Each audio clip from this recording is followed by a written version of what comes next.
Hello guys and welcome to another Battles 2 video. In today's episode I'll conduct a brand new balance wishlist, since a few major balancing updates have been applied onto Battles 2 ever since the last one, which is a bit outmoded, because of the updates the game has received. So without further ado let's commence the drama. I've brought back some similar elements from my previous videos, but it's still a quality of life change nonetheless. So starting this off with the buffs, which commences with the Dark Monkey, the tower I do want to see changes with. The only changes I would like to do is for its crossbow master upgrade, since it's a pretty bad upgrade in the competitive meta of Bloons TD Battles 2. So, I would like to see the double crossbow monkey knowledge from btd 6 being baseline on the crossbow master, which is one of the most unique traits a tier 5 tower can have. This will add some interesting strategies for the later game rounds when using dart, and a small price boost down to around 23.5k would be nice, since it's a bit too cost inefficient for what it does. With these changes, hopefully that the crossbow master finds more usage in the pro scene of things. Another buff to one of the weaker tier 5 towers is the tack shooter with the tack zone. Just like my previous balance wishlist suggestion, it still hasn't received any buffs in the past 2 years, making it consistently one of the worst tier 5s in the game. But, let's sort this out together.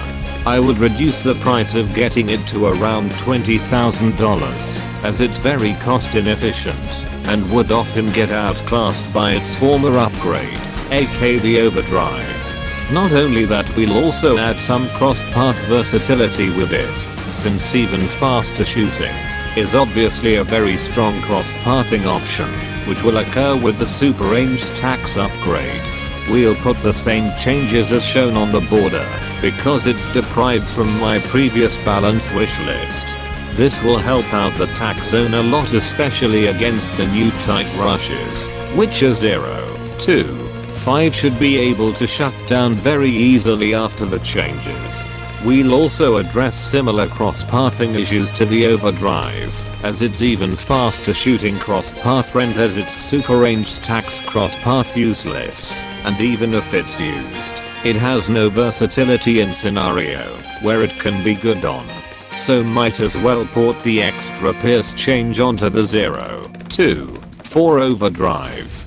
And finally we'll also address the Inferno Ring, which has been included on my worst tier 5 towers video, so be sure to check it out. The link will be in the description along with the previous balance wishlist video. So, the best way to buff this upgrade is to, well, reduce the price obviously, as it's just really expensive to be used outside of other game modes.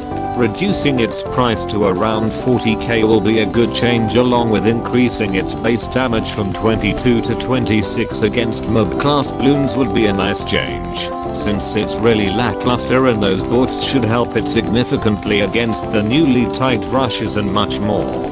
The next tower I do want buffing is the Boomerang Monkey. The only buffs I would apply to it will be for its perma-charge, as it's a pretty lackluster upgrade as a whole. I would simply increase its base damage from 4 to 6, so that it can shred through blimps much quicker, since it doesn't have the DPS to be worthwhile late game. That's about it. Boomerang is already pretty solid overall. I'll include some balances for it in the other sections of balancing, so stay tuned on that. Another tower that needs buffing is the Ice Monkey. Just like the Boomerang, there's only one change I would add for it, that is a significant price buff on the Absolute Zero. Snowstorm is just a better alternative, but given the stats, Absolute Zero is too overpriced for what it does generally speaking. Around a 3k price decrease should be sufficient enough, as it'll allow for more plays when using the Ice Tower in general. The fifth tower that I do want buffing is the Submarine. I'll also be including some nerfs mainly to its ballistic missile later. However, the main things that needs buffing is the Sub Commander and the Preemptive Strike. we'll make the sub commander have quadruple the damage multiplier on itself, while not applying it to other subs, as it could make it pretty OP. Additionally, we'll also buff its synergy with other subs by tripling their damage output instead of doubling their damage output, allowing for the synergy to thrive. However, the base sub commander will have quadruple the damage, not triple, which should even it out, as the sub commander alone does too little damage currently to blimps. And for the preemptive strike, we'll just increase the anti-mob missile damage from 800 to 1000, which should allow it to thrive much better in the late game. We can also increase its first strike missile damage to around 10k, because it got indirectly nerfed, which really hurt it. So reverting that back to the original damage should allow it to have more viability and versatility when using the submarine. Additionally, the sub commander buffs will make this synergy even better, as its anti-mob missiles can deal up to 3k damage onto newly spawned blimps. Those changes should help with some of submarine's underpowered tier 5s. Another tower I do want buffed in the next update is the helicopter monkey. A lot of these balances are mainly to buff the tower's underpowered tier 5s, which are definitely needed. So I would like for the Apache Prime to get buffed. I would simply increase its damage from 6 to 8 per laser, while also buffing the homing missiles damage from 3 to 4, while also increasing the bonus mob damage from 15 to 18. The reason as to why the Apache Prime isn't good is because of how cost inefficient it currently is, because it does too little damage in the late game. Those damage buffs should allow it to thrive even against deadly rushes such as DDTs. The 7th tower that I would want it to be buffed in the next update is the mortar monkey. You may think, why are you buffing a strong mid-game tower? But however, the answer is I'm only going to buff its terrible crosspaths, such as the burny stuff on the heavy shells. The middle path mortars will receive much more potent incendiary shells when going for the bottom crosspath, which I think is a decent change, because Bloon Buster just makes those crosspaths unusable because of how little damage the napalm inflicts. We'll also buff the burn damage on the biggest one, which will be from 45 to 55, allowing it to compete with the versatile 5-2-0 path. These changes should allow for more cross-path variety when using the mortar, while not making it too powerful. The 8th tower that's going to get buffed is the Dartling Gunner. The only buffs I would do for it is for its cross-paths and its laser cannon upgrade. So with the laser cannon upgrade, we'll up its base pierce, so it can deal with rushes more efficiently, especially the powerful darts crosspath on it, which will get a significant pierce buff going from 50% to 87.5% in bonus pierce. With these changes, the laser cannon should be viably good, and also buffing the powerful darts crosspath on the plasma accelerator and the ray of doom would be nice, by giving it double the beam width, while also improving the pierce values. For the ray of doom, it has virtually infinite pierce, meaning powerful darts won't matter, but we'll just allow it to up its first hit damage to 80 instead of 55, along with the ability to apply the first hit damage onto 3 Bloons, more specifically blimps, such as BADs. Those changes for the top path dartlings should allow for more variety between crosspaths as a whole. Hydra rocket pods will also get buffed with the aforementioned crosspath, since powerful darts isn't a great crosspathing option currently, so might as well increase the pierce values further. We'll also address the buckshot, which hasn't received any damage buffs on its laser shock, which correlates to its btd6 counterpart. This will also scale with higher tier dartlings, making the crosspath much better, as it's a pure damage non-camo crosspath, which advanced targeting and faster barrel spin heavily outclasses in both manners, so hopefully this makes an impact on the field. All of these changes combined will make Dartling Gunner more balanced when it comes down to crosspathing. since a lot of its crosspaths are very trash, and those changes should help deal with that. Another tower that's getting buffed on our list is the Monkey Apprentice. So here's what buffs I would suggest for this wizard. For its Dragon's Breath upgrade, there's two routes of buffing it. 1. We can reduce its price by $400 to make it easier to set up for the mid game, as it feels a bit cost inefficient for what it does. Or we can buff its damage with the flamethrower attack to allow it to pop down blimps much faster, since it doesn't defend mobs quite well for its price, while its necromancer upgrade can somewhat defend them, which is why it's mostly outclassed by the pure weaknesses it has.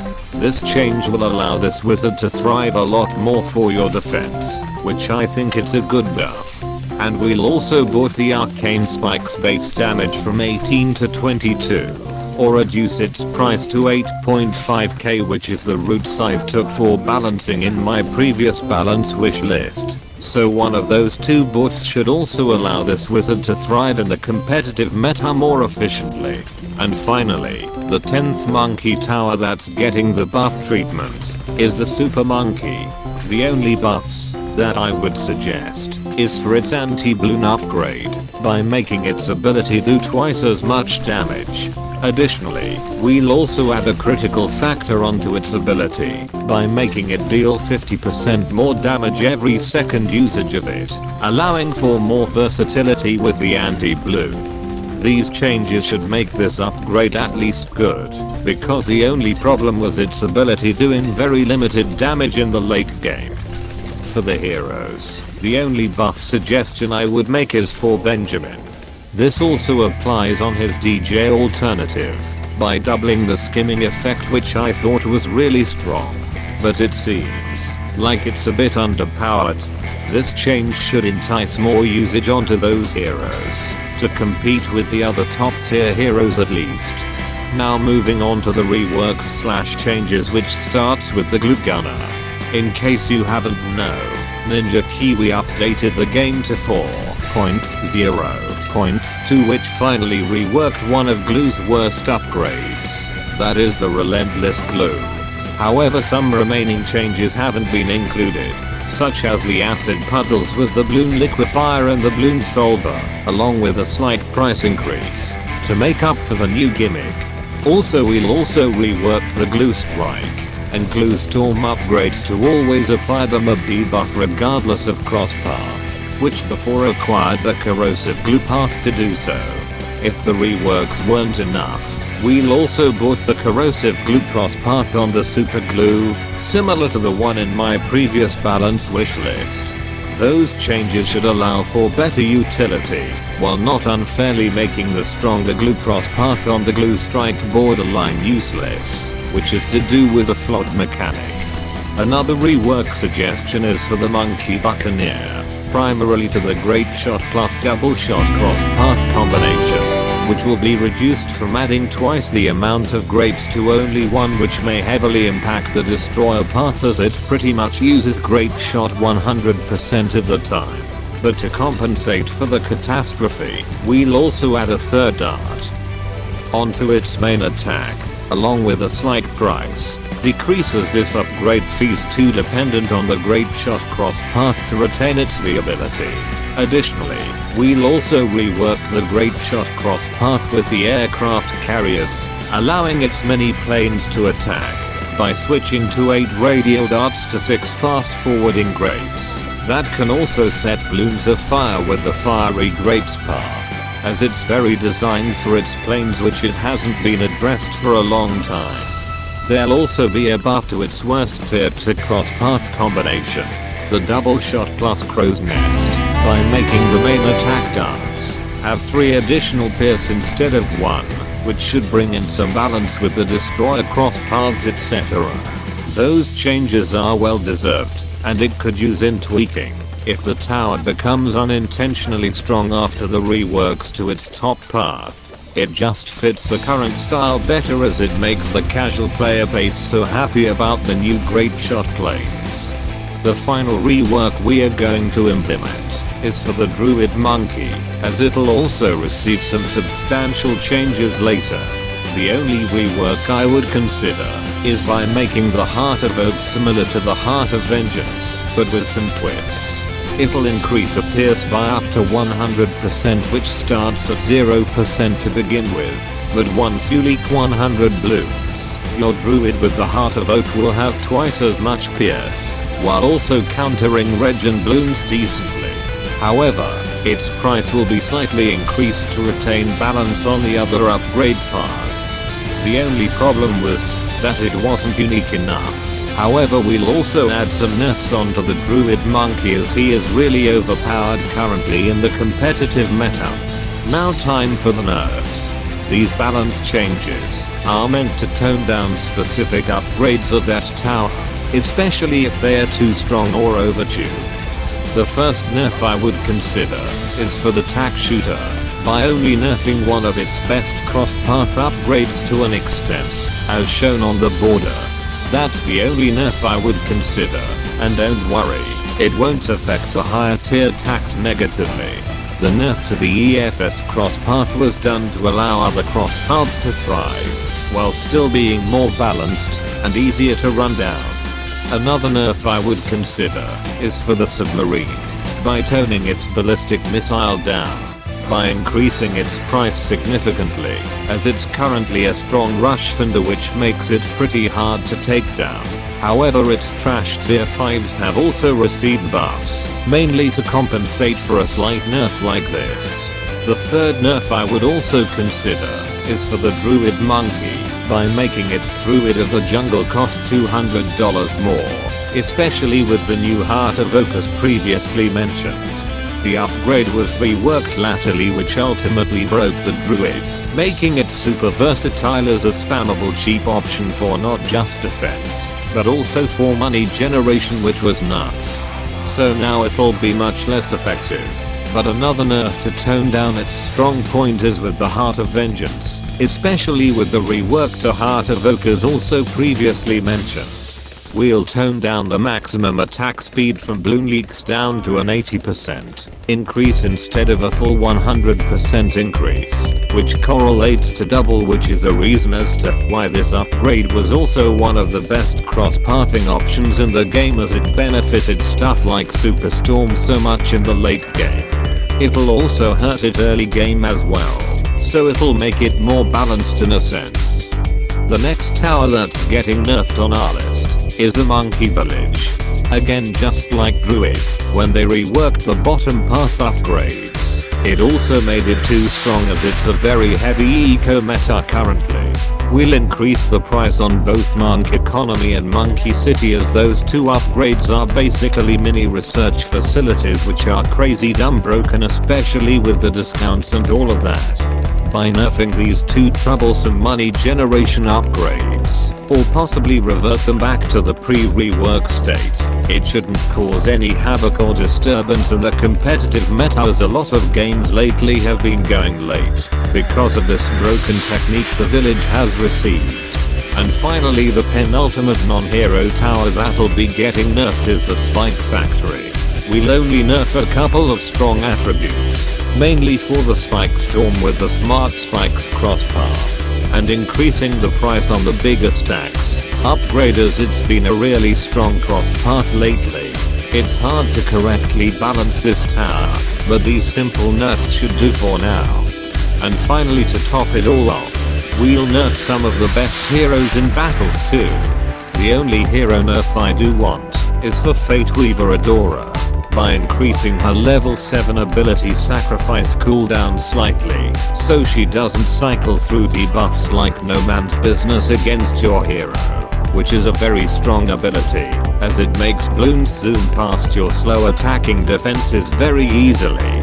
She'll still be a good aggressive hero just like Jericho, but nowhere just as annoying as before. So there we have it. That's all the balance changes discussed, which is around 40 of them, which the game definitely needs the most.